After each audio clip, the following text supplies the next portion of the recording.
ઓલમા સાદાત મશાઈખની બારગાહમાં બેઠા હોય તો આપણે જ મૌલાનાને નસીહત કરતા હોય ને, કરવી જોઈએ। મારી જેવા બગડેલા હોય ને એને કરાય, મને તમે કરી શકો છો, હું કોઈ મૌલાના નથી,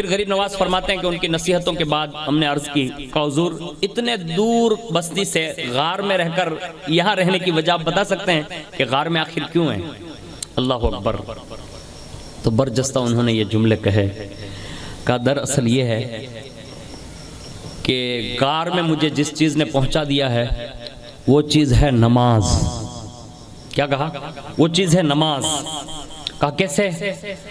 کہا جب میں نماز پڑھتا ہوں اور نماز پڑھ کر میری جو کیفیت ہوتی ہے تو لوگ اسے برداشت نہیں کر پاتے تھے، اس لیے تنہا تنہا اس غار میں آ گیا ہوں تاکہ کم از کم اس کیفیت کے ساتھ نماز ادا کر سکوں. یعنی یہ دوری کی وجہ یہ ہے کہ میں غار میں آ گیا ہوں. اور کہا کہ حضور اتنے خشوع اور خضوع کے ساتھ آپ نماز ادا کرتے ہیں تو آخر پھر بھی آپ اتنے کمزور کیوں ہو گئے؟ کہا اتنی نمازوں کے باوجود بھی کمزور ہونے کی وجہ یہ ہے. غور سے سنیے گا اس کو. یہ جملہ جو ہے نا میرے خیال سے یہ پوری تقریر کا ایک آخری جملہ ہوگا جو ما حاصل ہوگا. یعنی اگر یہ جملہ آپ کو سمجھ میں آ جائے نا تو آپ نماز کی طرف بڑھنے کے لیے تیار ہو جائیں گے کہ نماز کیسی پڑھنی چاہیے اور کیسے سیکھنی چاہیے.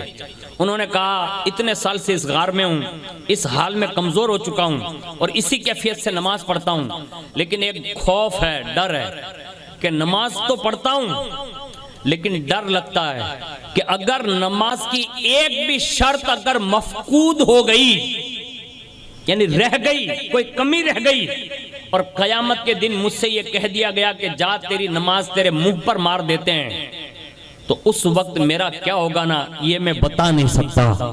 اس لیے یہ خوف مجھے جو ہے نا وہ اتنا رلاتا ہے اور اس غار میں رکھتا ہے کہ اتنے سالوں سے روتے روتے اور یہ نماز پڑھتے پڑھتے اتنا کمزور ہو گیا ہوں. اور پھر آخر میں ایک جملہ غریب نواز کہتے ہیں کہ انہوں نے نماز کے حوالے سے ارشاد فرمایا، اے سلطان حسن، یعنی غریب نواز سے کہا، اے معین الدین حسن، اگر نماز کا حق ادا کیا تو فرمایا سب سے بڑا حق اللہ کا ادا کیا، اور فرمایا اگر نماز نہ ہو سکی تو فرمایا تم نے اپنی زندگی غفلت میں گزار دی. یہ آخری نصیحت کے جملے تھے جو اس بزرگ نے غریب نواز رضی اللہ تعالیٰ عنہ کے سامنے پیش فرمائے تھے. اب سے بھی گزارش ہے کہ آج چھٹی شریف ہے، ہندوستان میں بستے ہیں، دل میں ارادہ تو کرو یار کہ کسی ایک نماز میں جانے کی خالی نیت کرو گے نا، ہو سکتا ہے آپ کی نیت کرنا اللہ مقدر میں 5 وقت کی نماز مقدر فرما دیں. ہاں یہ بات بعید نہیں ہے. ہمارے بزرگ لوگ بڑے ماشاءاللہ مسجد میں آتے جاتے ہیں. آپ کے علاقے کے جوانوں کو بھی میں دیکھتا ہوں کہ ماشاءاللہ بڑے نمازی ہیں، میں سب کو نہیں کہتا، لیکن جو نہیں جا پا رہے نا ان سے عرض کرتا ہوں کہ ایک نماز کی نیت بھی اور ایک نماز کے لیے چلا جانا بھی کبھی سبب اس بات کا بن جاتا ہے کہ بندہ 5 وقت کا نمازی ہو جائے گا. اور یہ میں کوئی اپنی طرف سے نہیں کہہ رہا ہوں. حدیث شریف میں ہے کہ ایک بندہ حضور کے پیچھے عشاء کی نماز پڑھتا تھا. کون سی نماز؟ زور سے بولیں اور زور سے بولیں. عشاء کی نماز کب ہوتی ہے؟ رات میں ہوتی ہے، یعنی مغرب کے بعد ہوتی ہے نا، 9:15 بجے 8:30 بجے، وہ الگ الگ ٹائم اور سمے میں ہوئی ہے. ہاں اس لیے کہ کبھی کبھی نمازوں کے نام بھی پوچھنے پڑتے ہیں. ورنہ ایک حاجی صاحب بیچارے حج کرنے گئے اور جب واپس آئے نا تو لوگوں نے پوچھا کہا حج پڑھا ہے؟ تو کہا ہاں. وہ بیچارہ گیا نہیں تھا، وہ بمبئی رکا ہوا تھا. وہ بیچارہ کھجور نے زمزم کے ڈبے ملتے تھے سب لے کے آ گئے، تسبیح مصلی لے کے. اور جب جنگلیشور میں پہنچا تو سب نے ملاقات کی. حاجی صاحب مکہ گئے تھے، مدینہ گئے تھے؟ کہا ہاں. کہا تو آپ نے حجر اسود کو بوسہ بھی دیا ہوگا، یعنی دیکھا بھی ہوگا؟ کہا بہت اچھا آدمی ہے.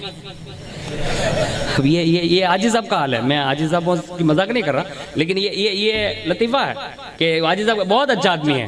اب یہ جو جس نے سوال کیا تھا نا وہ بھی بڑا ہوشیار تھا، وہ بھی حج پڑھ کے آ چکا تھا. کہا حضرت وہ آدمی نہیں ہے، وہ حجر اسود پتھر کا نام ہے. تو یہ ایسی نہ کریں، بلکہ حقیقت میں کچھ چیزیں معلومات کر کے سیکھ لیا کریں تاکہ آپ کو یہ چیزیں دوسروں کے لیے بھی کام آ سکتی ہے، خاص کر کے اپنے بچوں کے لیے. وہ صحابی جو تھے نا وہ عشاء کی نماز پڑھتے تھے.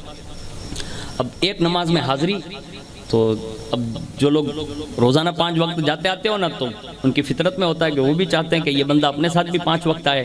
تو ایک دن حضور سے عرضی پیش کی، کہا حضور یہ بندہ عشاء پڑھنے آتا ہے لیکن ابھی تک وہ ریگولر ہمارے ساتھ نماز پڑھنے نہیں آتا. تو اب شروعات اسلام کا دور تھا تو حضور نے فرمایا کوئی بات نہیں، عشاء پڑھتا ہے نا؟ کیا کہا؟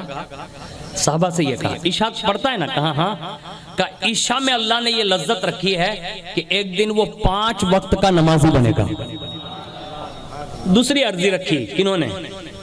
صحابہ نے عرض کیا یا رسول اللہ عشاء تو پڑھتا ہے، آپ کے پیچھے پڑھتا ہے، لیکن کچھ کام ایسے کرتا ہے جو آپ کی طبیعت کے خلاف ہے، آپ کی شریعت کے خلاف ہے اور آپ کے مزاج کے بھی خلاف ہے۔